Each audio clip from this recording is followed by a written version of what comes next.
welcome back to Music with Ryan. As you just saw and heard, I played through the jazz standard Sweet Georgia Brown, and I've created a, I'd say, advanced beginner to like easy intermediate arrangement. The melody itself was pretty simple, a lot of quarter notes, but is more or less I had to shift. We're going to work on shifting and what fingers to use, kind of going in and out of some a few positions. We're going to be doing a lot of the melody on the bottom or the high three strings, the first, second, and third string. So yeah, you kind of got to shift around a little bit. Be good for you to kind of work your way around the neck a bit. And also, I'm going to cover my rhythm playing this lesson too. I'll go over about 15 minutes of rhythm. I do a few bass walks, but I'm also going to do some, some different shapes, some kind of swing guitar shapes. Not quite maybe a couple of them are jazz.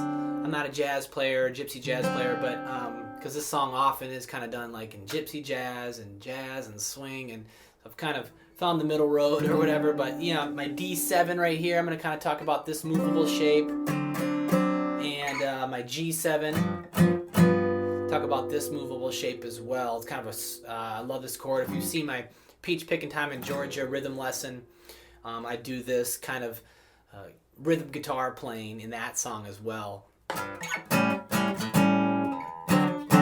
So yeah, all that stuff. And we're still gonna do some alternate bass, some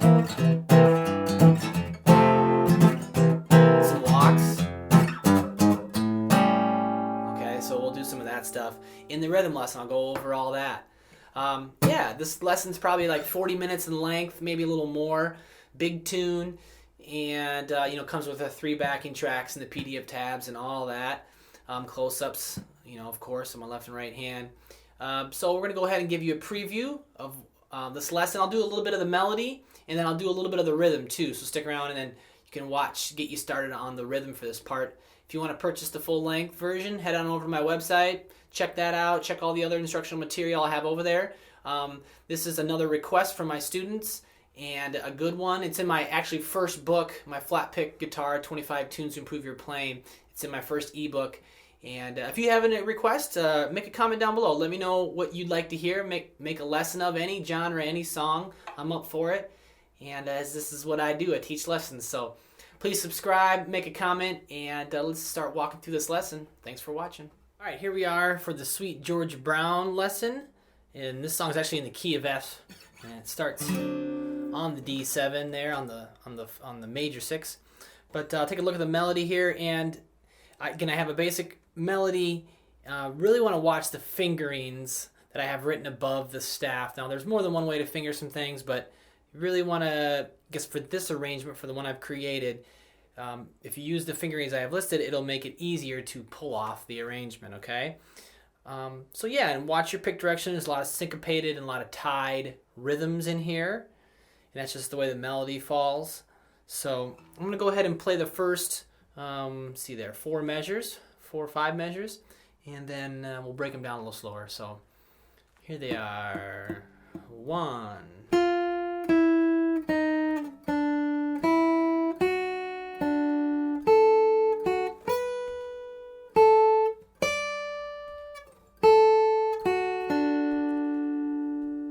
right, I'm going to do that again. 2, 3, 4, 1.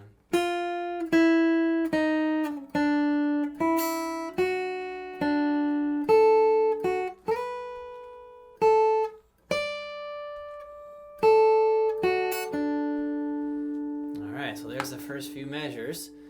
And it starts on beat 2. There you saw a little squiggly line there in the beginning is a quarter note rest. And it's kind of a famous little pickup in here, so starts, and I'm going to use, you could do 4, you could do this a couple different ways. I'm doing it 3, 2, 1 with my fingers, left hand fingering. And we're on the 6th fret, 5th fret, 4th fret, all on the B string. And they're just quarter notes. A lot of this melody is really just quarter notes. And then when I get down to the 3rd fret, I'm going to slide my 2nd finger in there and kind of be working out of, I'm thinking D position a little bit. Okay, I'm kind of thinking D right there in this first measure too. So, and then 3rd fret, Opens high E, 2nd fret, high E, back to the 3rd fret, a little D chord there. I don't play that chord, but just showing you how that works. So, and then 4th finger on the 5th fret of the high E. Okay. Back down to the 2nd fret of the high E.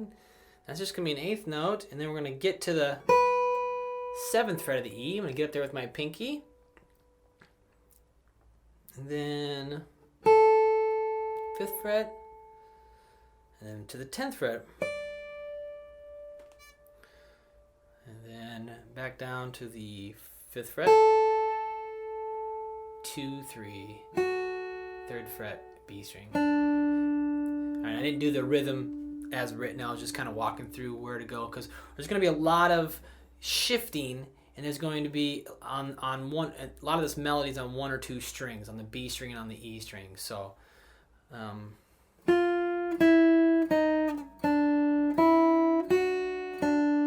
it's pretty easy right there.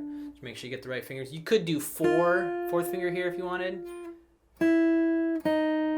or 4, 3, 2, 2. That would be acceptable as well. But then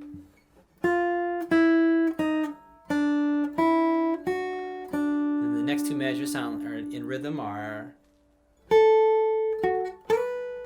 All right, so let's go ahead and check out the rhythm accompaniment for Sweet Georgia Brown. And this song is in the key of F, but it starts on the major 6th chord, which is the D7. Often the 6 is minor, D minor, but not in this song. And so I'm going to kind of play mainly my shapes. I could do this in first position. I could do some different things, but I'm going to kind of give a, somewhat like maybe you do swing guitar. I don't want to say I'm a jazz guitar player, but maybe some of these shapes kind of are related to the, kind of on that side of things. Okay.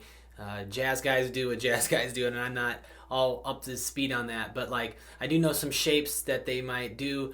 I also, again, like kind of a Freddie Green, which would be guitar player for Count Basie, kind of swing style guitar, comping. That's the kind of how I'll approach this song, and you can do it a few different ways, obviously, because the chords are pretty basic, really, but I want to spice them up a little bit, give them some more texture. So again, this is in the key of F, starting on that 6, and that's the D7 right here that you see. And then so if you ever played C and done the C7 with your pinky on the 3rd fret of the G there, that's the C7. Well, that shape's actually movable, and I just move it up 2 frets. Okay, that's a D7. So it's D7 for the first 4 bars there. Boom, boom, boom, boom, boom, boom, boom, boom, boom, boom. And I'm doing the alternating bass there as well. And you wouldn't even have to do that. You could go boom, boom, boom, boom, boom, boom, boom, boom, boom, boom, boom. You could do it a couple different ways. That was kind of going on the offbeat there. But then I could boom, boom, boom, boom, boom, boom, boom, boom, down, go back and forth. So a few different ways, and what I'm just going to show is doing the alternate bass, okay? Because I usually play in like small combos, so I need to kind of get that bass going. So my 3rd finger is gonna bounce from the A string to the low E string. Okay.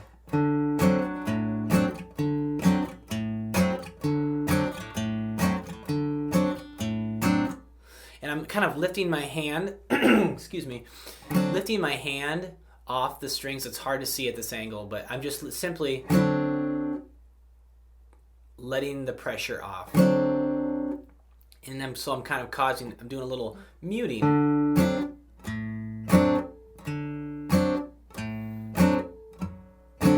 I could let it ring,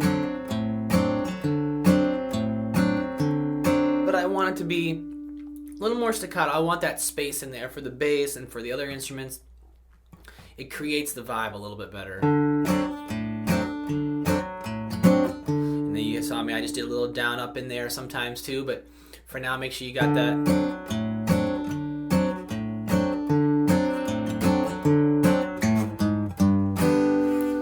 I did a little walk down to the G, don't have to do that. Okay.